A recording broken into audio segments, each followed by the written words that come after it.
कि देश के प्रधानमंत्री जो हमेशा चुनाव रैली में जाते हैं, जिस प्रदेश में जाते हैं उसी प्रदेश के हो जाते हैं, वहीं के पूरे पहन लेते हैं कपड़े।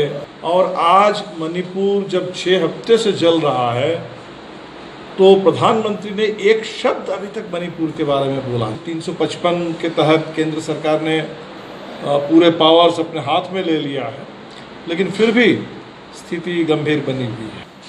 अचानक एक खबर आई कि अमित शाह के साथ रात में क्या बात हुई, लेकिन कोई कार्रवाई बृजभूषण शरण सिंह पर नहीं हुई। इस कदर बृजभूषण शरण सिंह से डरी हुई है कि अभी तक जो उनको जेल के अंदर होना चाहिए था, कोई कार्रवाई नहीं हुई।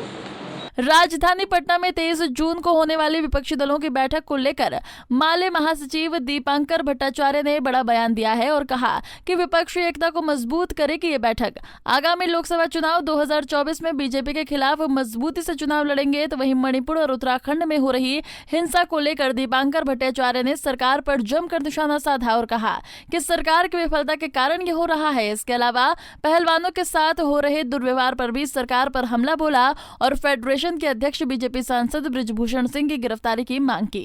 पटना में इस दिशा में एक बड़ी राष्ट्रीय बैठक होगी और इस कदम का हम स्वागत करते हैं। दरअसल हमने, आपको याद होगा, फरवरी महीने में जब पार्टी का महाधिवेशन हुआ, उसी महाधिवेशन के समय से ही हमने इस दिशा में प्रयत्न शुरू किया था और हमें खुशी है कि इस मामले में जो भी गतिरोध था वो टूट रहा है और एक बेहतर माहौल में एक व्यापक विपक्षी एकता जिसकी आज ज़रूरत है, हम उस दिशा में आगे बढ़ रहे हैं।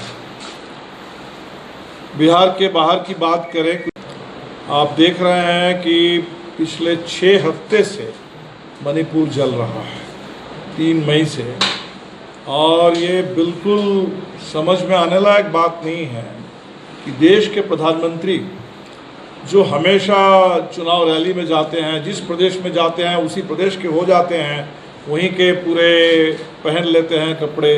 और ख़ासकर नॉर्थ ईस्ट के बारे में लगातार कह रहे हैं कि हिंदुस्तान में ये पहली सरकार है जिसने नॉर्थ ईस्ट के साथ देश को जोड़ा है और इतना ध्यान दिया है। और आज मणिपुर जब 6 हफ्ते से जल रहा है तो प्रधानमंत्री ने एक शब्द अभी तक मणिपुर के बारे में बोला नहीं।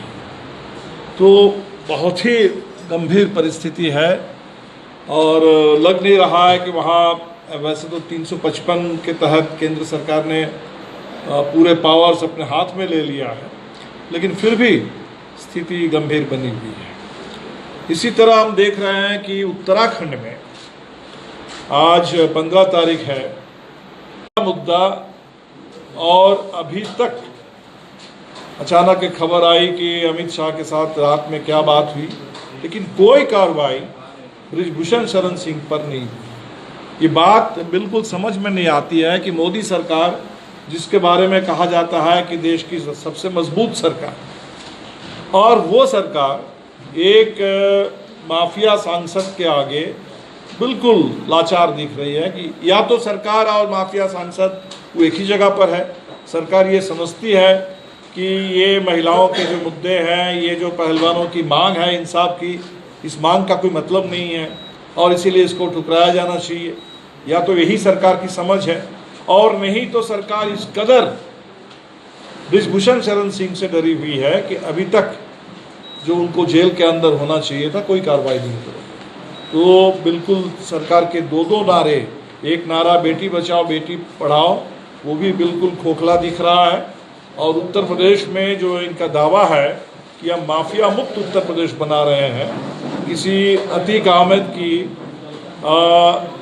बिना कानून के परवाह करके, न्यायिक प्रक्रिया की परवाह किए बगैर देर रात में जिस तरह से एनकाउंटर करके उनकी हत्या कर दी गई, तो उसका उदाहरण दिखा करके जो जोगी जी कहते थे कि हम माफिया मुक्त उत्तर प्रदेश बना रहे हैं, लेकिन उसकी असलियत अब बिल्कुल सामने आ रही है जब बृजभूषण शरण सिंह के आगे जोगी सरकार, मोदी सरकार, अमित शाह, ये सारे लोग बिल्कुल नतमस्तक दिख रहे हैं। इतनी बड़ी ट्रेन दुर्घटना, अब ये सवाल भी सीबीआई के पास, सीबीआई का मतलब या एनआईए के पास। तो रेलवे की दुर्घटना, जहां सवाल रेलवे के पूरे सुरक्षा तंत्र से जुड़ा हुआ है। जहां सवाल इससे जुड़ा हुआ है कि रेलवे में 3 लाख से ज़्यादा पद खाली पड़ी हुई है, जहां सवाल इससे जुड़ा हुआ है कि सरकार लगातार, अब रेलवे का बजट भी बंद कर दिया गया, रेल के लिए अलग कोई मंत्री तक नहीं है। जो रेल मंत्री हैं वही आईटी सेल के भी, आईटी के भी मंत्री हैं, वही कम्युनिकेशन के भी मंत्री हैं। तो रेलवे की जो लगातार उपेक्षा हुई है, आज उसी का परिणाम है कि रेलवे में एकदम सुरक्षा नाम की कोई चीज नहीं। आपको बता दें कि 23 जून को पटना में विपक्षी दलों की बैठक होगी। कांग्रेस नेता राहुल गांधी, मल्लिकार्जुन खड़गे, ममता बनर्जी, उद्धव ठाकरे, शरद पवार, अरविंद केजरीवाल, हेमंत सोरेन, एमके स्टालिन, अखिलेश यादव समेत लेफ्ट में बड़े नेता बैठक में होंगे शामिल। हमसे जुड़े रहने के लिए हमारे YouTube चैनल को सब्सक्राइब करें और नई वीडियो की नोटिफिकेशन के लिए बेल आइकॉन को दबाएं। अगर आप ये वीडियो Facebook पर देख रहे हैं तो लाइक जरूर करें और ज्यादा से ज्यादा शेयर करें। धन्यवाद।